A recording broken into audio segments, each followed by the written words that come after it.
Hey guys, Dr. Jeff Finley here. And Dr. Jessica Finley. This week we wanted to change things up a little bit.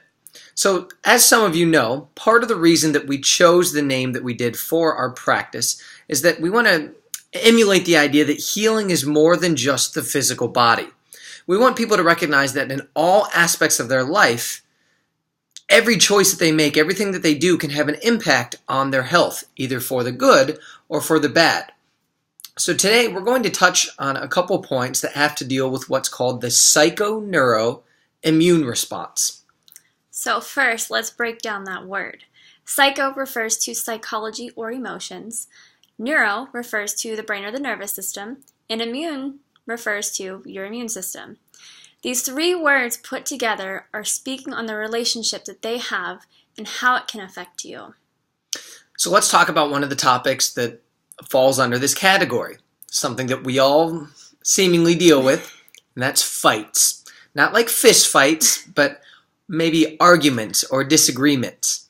Research has shown that when you have a fight with your spouse or significant other, this can raise your inflammatory cytokines. Now, these are just cells in your body that help create inflammation, but you can have these raise in your body for up to 3 days after a fight.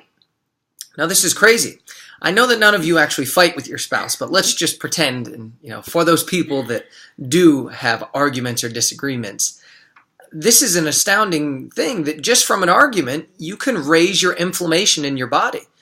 I mean, these are things that we take medications for, that we try and reduce, is things that are going to be anti-inflammatory medication. And we've seen gut inflammation, and inflammation in your joints leads to all sorts of problems.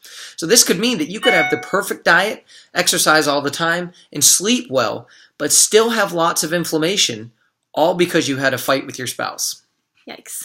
So, now on the flip side, what happens when you have appreciation or gratitude?